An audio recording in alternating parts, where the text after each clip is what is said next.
We've looked at a lot of counting problems that deal with selections and rearrangements. Here's a new kind of problem that on the surface looks very different from these. So I have three children and their initials are L, P, and H. Let's suppose I want to give them some money in the form of $20 bills. I have $200 in 10 $20 bills. There's no restriction on how I give the money away. I could, for example, give 3 bills to H, 3 to L, and 4 to P. Or I could give 5 to L, 3 to P, and 2 to H. Or I could give all 10 of them to H and nothing to the other two. The only rules here are that I can't split up the bills into smaller amounts, and I do have to give away all the bills. Also note that all the bills here are identical. So how many ways are there to distribute my money in this way? Let's start with some wrong answers to this question. One wrong answer is 3 to the 10th power. This is the answer you would get if you approach the problem like picking a license plate, where for each of the 10 bills, you pick a kid to give it to. That would be a sequence of 10 choices with 3 outcomes each, therefore 3 to the 10th power. This sounds reasonable, but it's wrong because it overcounts. For example, if I wanted to give 5 bills to P, then under this method of selection, giving P the first 5 bills would be counted as a different way of distributing the money than if I instead gave her the first 3 and then the last 2. But these aren't different ways of distributing the money because P ends up with 5 bills either way. So 3 to the 10th counts many of the same distributions multiple times, resulting in an overcount. Another wrong answer is 10 to the 3rd power. This would be the answer if you approach it as a sequence of 3 choices with 10 outcomes each. Pick a $20 bill for each kid. But this isn't right either because it doesn't account for the possibility that a kid could get more than one bill. Another wrong answer is 10 choose 3. Now this one feels better, but it's still wrong. 10 choose 3 is the number of ways to select 3 objects from a group of 10, and we're just not doing that. We're not picking 3 of the $20 bills out of the collection. We're giving away all 10 in different ways. Yet another wrong answer is P10-3, which is 10 times 9 times 8. This has the same problem as 10 to the 3rd. It assumes we're going down the line, one kid to the next, and picking a single $20 bill to give to each kid. But that's not right because the kids could potentially get more than one bill.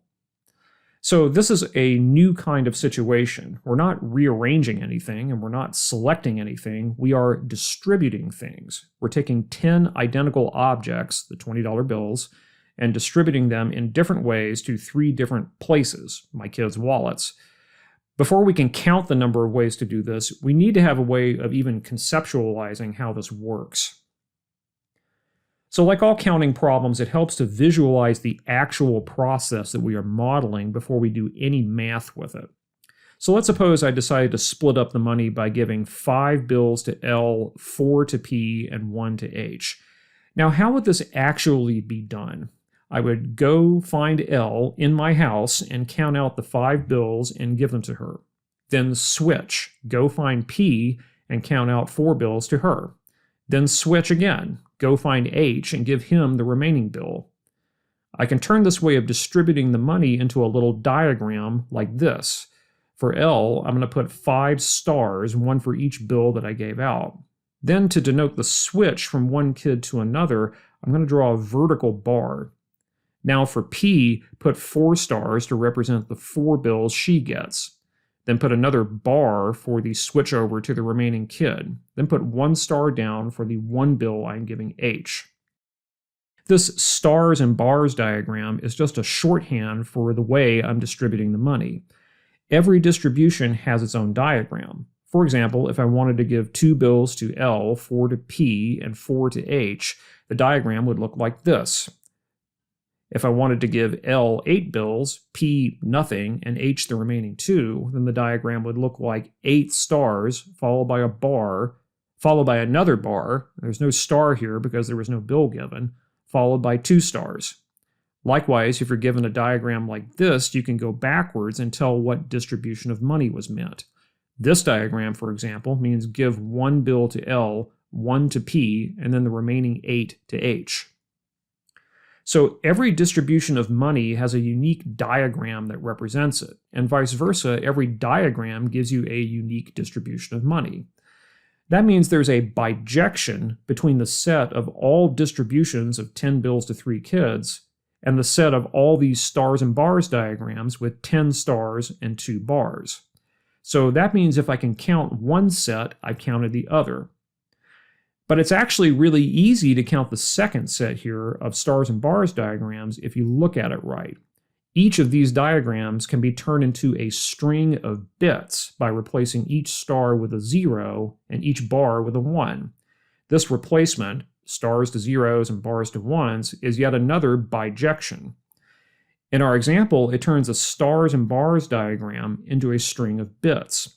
And not just any string, but a string with 12 bits in it, because there's always 10 stars and 2 bars in any distribution of money to my kids, and exactly 2 1 bits, because I am switching twice. We've seen this problem before. The set of all 12-bit strings with weight 2 is counted by the binomial coefficient 12 choose 2. Therefore, the number of stars and bars diagrams in our example is 12 choose 2, and therefore the number of ways to distribute my 10 $20 bills to my 3 kids is also 12 choose 2, or 66. So these distribution kinds of problems don't involve any new mathematical formulas. They do require us to think creatively, though, about turning one kind of problem into another. A problem about distribution becomes a problem about counting bit strings with a given length and weight. This method is referred to as the stars and bars method. But again, it's not really a method because no new math is being introduced here. The method, if there is one, is in realizing the application of the stars and bars diagrams to problems involving distribution. Here's a variation on this problem. Suppose I want to give away my 10 $20 bills so that all of them are given away, but also so that each kid is guaranteed to get at least one of the bills. How many ways are there to do that? Well, it should be less than 66 because the previous example includes all of these new ways of distributing. But how many ways exactly are there? Again, this is actually pretty simple if you start by visualizing the actual process we are trying to model. If I were actually giving out money this way, I'd first give out 1 bill to each kid, just to make sure they had one. Well, now I have to distribute the rest, and that's a problem basically identical to the previous one, except now I only have 7 bills to distribute among the 3 kids, since I already gave away 3, 1 to each kid. So how many ways are there to give out 7 bills to 3 kids? The stars and bars diagram for any such distribution would have 7 stars in it, 1 for each of the bills, and 2 bars, again because with 3 kids there would be 2 points where I switch from one kid to the other. So the total number of distributions is 9 choose 2, which is 36. We can check this result by using a computer to actually list all the distributions of money here and just see if we're right. This code here creates a list of triples with L in the first coordinate, P in the second, and H in the third. I've set this up so that each of the 3 variables runs from 0 through 10. If I just run this, it produces all possible triples with entries 0 through 10, in other words, a Cartesian product. If I want the coordinates here to represent the number of bills each kid gets, then some of these triples are impossible. For example, 865 is impossible because that adds up to 19 and I only have 10 bills to give away. So I'm going to place a filter here at the end of this list which will keep only the triples that add up to 10. So here are all the possible money distributions I can make. And as you can see, the length of that list is actually 66, which is what our stars and bars method said it should be.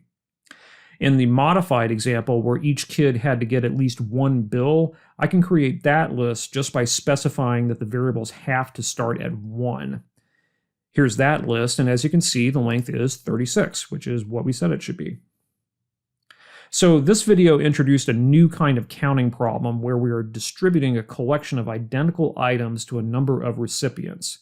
That problem is solved using a visual trick called a stars and bars diagram, and changing those diagrams into bit strings of a certain length and weight, where the weight is equal to the number of bars used, allows us to solve these problems using the binomial coefficient. Thanks for watching.